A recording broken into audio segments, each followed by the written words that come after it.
All right, so you didn't know this because you were taking a few days off. Last Friday, I did a commentary on Peyton Manning and how I think he has a bit of a chip on his shoulder right now. There are a lot of things he's not happy about, and you could kind of see it in his demeanor, hear it in his voice. You wrote a column, but I think it's good that he's got this chip on his shoulder and that everything is not all about Peyton right now, that it's more Elway and Kubiak's team. And you wrote a column on Sunday saying that Peyton has a lot left, and I agree with that as well.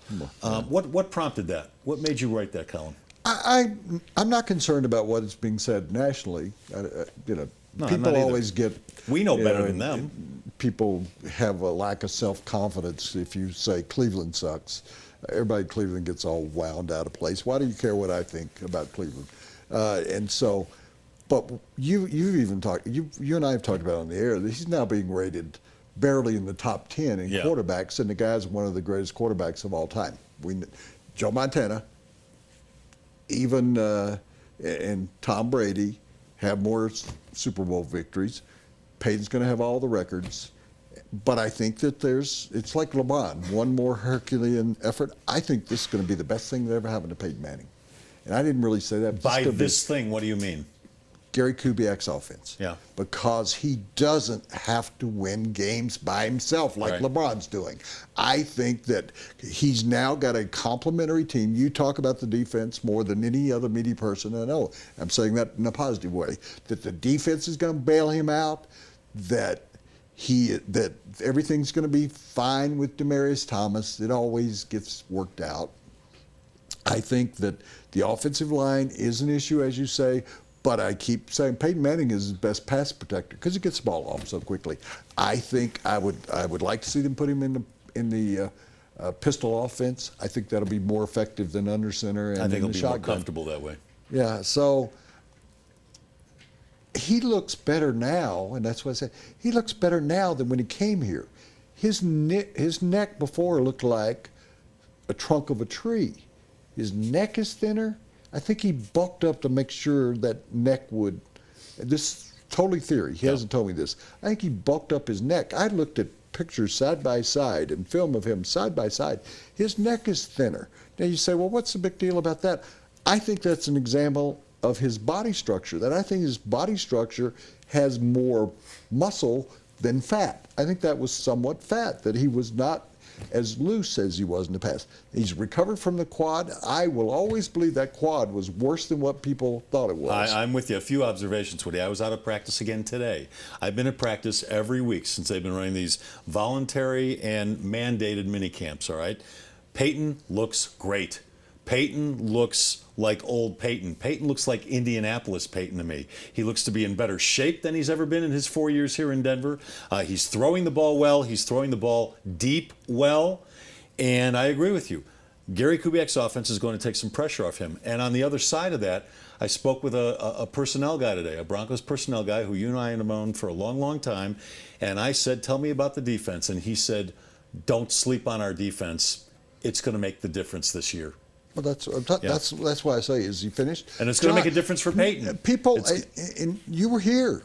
John Elway was given up for dead at the end of his career, particularly after they got upset by Jacksonville in 1996. Well, if you remember correctly, we were actually debating at that time whether or not he should be in the Hall of Fame and whether or not he should retire. He was not a lock for the Hall of Fame at that point, and you were on the voting committee. Well, I talked to him about it at one point. He said, do you think I have a chance? And I went, well, you got to finish strong. Yeah. I mean, I think he would have gotten in at some point, but he wouldn't have gotten in the first year like he did. It wasn't a lock, that's for sure. So John Elway depended on a running game and a defense, and that's what got him the Super Bowl. It wasn't John. Forgive me, John. John Elway didn't win the Super Bowl. He could only get them so far. He needed help after that. He was in those first 3 Super Bowls he was in. He was LeBron James. Well, yeah.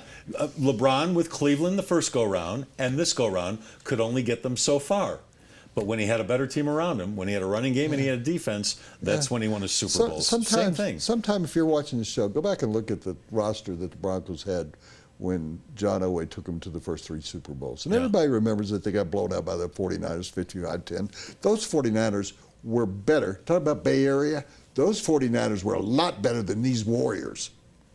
Would you agree or disagree with that? I would agree. That 49ers team was one of the greatest teams. Bill Walsh and that 49ers team, that was one of the greatest teams of all time. Yeah, Hall of Clark, Famers all over all the the place. stuff like yes, Yeah. absolutely. Running game, pass game, great quarterback, great coaching staff. They got blown out. John knew going into that game that they had no chance. Yeah. You compare the two rosters then. That's like we're comparing the 49ers against the Broncos with John Elway is like Golden State against LeBron and Cleveland. It's almost a duplicate. You go, well, those apples and oranges. No, that was a one-man team the Broncos almost had then. Peyton, this is not a one-man team. No. This is a strong defense. This is a quality offense in wide receivers. And people go, well, Demaryius, they're going to get that done. As soon as Des Bryant figures out his deal. Because I looked up, I didn't even know Demaryius' agent's name. It's French. Doug French? Does that sound right? Whatever it is. Todd French. Yeah. He represented a lot of people, and I went back, a lot of people that didn't forge, they weren't like explorers. They're followers. They wait till everybody else makes a deal. Todd French is the problem in this. Make the deal, Todd French. Demaryius is going along with his agent. He's from Atlanta. He took Demaryius under his wing when he was kind of an unknown wide receiver out of Georgia Tech. Todd French, I'm speaking to you. Make the deal. Be a leader, not a follower. Let Des Bryant follow you. Okay, let's say that it's $3 million less. Well, you're talking about $75, $80 million, and 45 guaranteed. It's going to be something in that order. It's going to be $45 or $50 million guaranteed. Really? You want to create this problem? You've got a guy that you don't want to be considered a bad guy in the Des Bryant thing. Demaryius is a good guy. Don't turn him into a villain. Sorry. That NFL update sponsored by Fantasy Sports Combine. The Fantasy Sports Combine is the ultimate experience if you're a serious fantasy football player. It's coming this summer to Las Vegas. It's coming in about a month, July 17th to the 19th, and there are going to be some huge names that are helping you figure out who to draft for your fantasy team. Adam Schefter's going to be there, Matthew Berry of ESPN, Mike Shanahan and Mike Ditka are going to go over tape with you to show you why certain players will get you the yardage and the touchdowns you want and you need. So get an edge in fantasy sports. Yeah, Brandon Stokely will be there too. Get an edge. Get your tickets today at FantasySportsCombine.com. They don't have a lot of spots left. FantasySportsCombine.com.